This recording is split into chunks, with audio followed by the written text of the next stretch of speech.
क्या आपने कभी अपनी हड्डियों के बारे में सोचा है? दोस्तों, हमारी बोन्स हमारी बॉडी को सपोर्ट करती हैं, लेकिन फिर भी हम उनको सीरियसली नहीं लेते।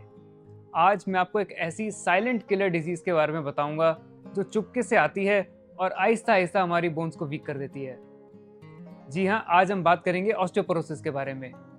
ये बीमारी अपने आप आती है और हमारी हड्डियाँ इतनी कमज़ोर कर देती है कि मल्टीपल फ्रैक्चर्स हो जाते हैं। आपने सुना ही होगा कि prevention is better than cure, but इस बीमारी को प्रिवेंट कैसे करें? तो इस वीडियो में मैं आपको ऐसे सिंपल टिप्स एंड ट्रिक्स बताऊंगा जिससे आप इस बीमारी से बच सकते हैं।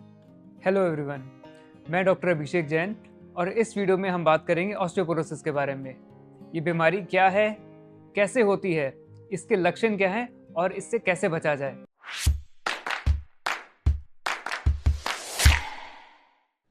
सबसे पहले जानते हैं कि ऑस्टियोपोरोसिस होता क्या है।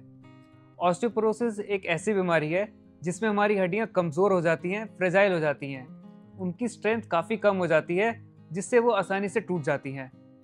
जब हम यंग होते हैं तो हमारी बोन्स में काफ़ी स्ट्रेंथ होती है, उसमें काफ़ी मिनरल्स और काफ़ी कैल्शियम होते हैं। एज के साथ साथ बोन्स में से काफ़ी कैल्शियम और मिनरल्स निकलने लगते हैं और हमारी बोन्स काफ़ी वीक हो जाती हैं। इसका मतलब ये नहीं है कि यंग लोगों में ऑस्टियोपोरोसिस नहीं होता है। जो यंग लोग अपनी हेल्थ का, अपनी बोन हेल्थ का ध्यान नहीं देते, उनमें भी ऑस्टियोपोरोसिस हो सकता है। एक रिसर्च के अकॉर्डिंग 50 साल से ज़्यादा उम्र में 3 में से 1 फीमेल और 5 में से 1 मेल को ऑस्टियोपोरोसिस से फ्रैक्चर हो जाता है।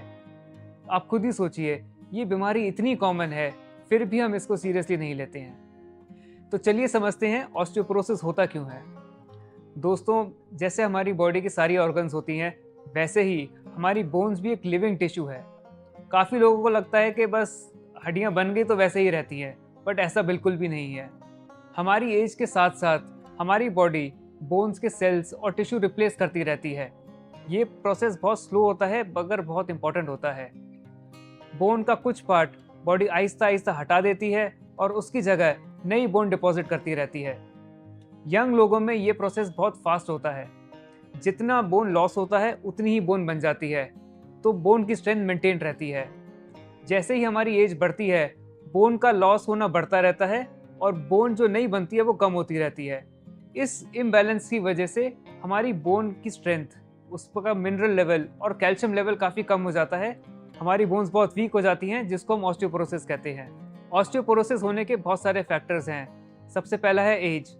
ये बीमारी 50 साल से उम्र में ज़्यादा कॉमन है। पोस्ट मेनोपॉजल फीमेल्स में ये बीमारी ज़्यादा देखी जाती है।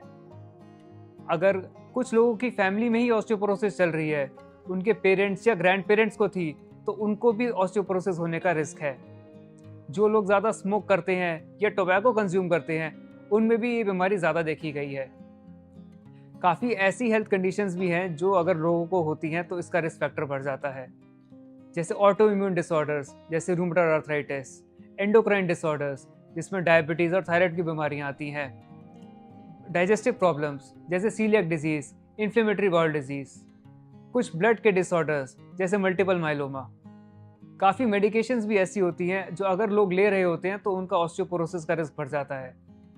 जो लोग corticosteroids, diuretics, proton pump inhibitors जो एसिडिटी के लिए यूज़ होते हैं, हार्मोन रिप्लेसमेंट्स या जिनकी बेरियाट्रिक सर्जरी हुई हुई है, इन लोगों में ऑस्टियोपोरोसिस का रिस्क बढ़ जाता है। ये बीमारी लाइफस्टाइल से भी रिलेटेड है। जिन लोगों की डाइट और लाइफस्टाइल एडिक्वेट नहीं है, उन लोगों को भी ऑस्टियोपोरोसिस होने का रिस्क रहता है। जो लोग रेगुलर एक्सरसाइज नहीं करते या जिनकी डाइट में कैल्शियम और विटामिन डी की कमी रहती है, जो लोग अल्कोहल ज़्यादा कंज्यूम करते हैं, ये सब लोगों में इस बीमारी के होने का रिस्क काफ़ी ज़्यादा रहता है। तो आखिर ऑस्टियोपोरोसिस के सिम्टम्स क्या होते हैं? दोस्तों, सबसे ट्रिकी बात यह है कि शुरुआती बीमारी में इसका कोई सिम्टम नहीं होता। मरीज को लगता है मैं बिल्कुल ठीक हूँ, मुझे कोई दिक्कत ही नहीं है। बट कुछ कुछ ऐसे अलार्मिंग साइंस होते हैं जो अगर आपको हैं तो आपको ध्यान देना है। सबसे पहला है बोन पेन्स। लोगों को कांस्टेंट बैक पेन रहता है जो ठीक ही नहीं होता है। दूसरा है फ्रैक्चर्स होना। छोटी छोटी चोटों से मेजर फ्रैक्चर्स हो जाते हैं। अगर आपको इनमें से कोई भी सिम्टम है, कोई भी अलार्म साइन है, तो आपको घर नहीं बैठना है, आपको अपने डॉक्टर से मिलना चाहिए। तो आइए जानते हैं ऑस्टियोपोरोसिस को हम डायग्नोस कैसे करते हैं। जब आप अपने डॉक्टर के पास जाएंगे तो वो आपका एक थरो फिजिकल एग्जामिनेशन करेंगे। वो चेक करेंगे कि आपका बॉडी पोस्चर ठीक है या टेढ़ा तो हो गया है।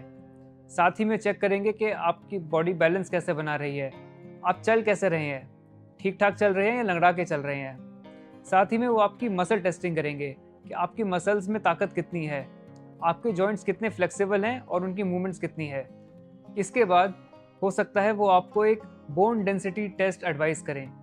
ये एक स्पेशल टाइप का एक्सरे होता है जिससे बोन के मिनरल्स यानी बोन की डेंसिटी पता चलती है। बोन डेंसिटी टेस्ट या डेक्सा स्कैन से हमें ये पता चल जाता है कि आपको ऑस्टियोपोरोसिस है या नहीं।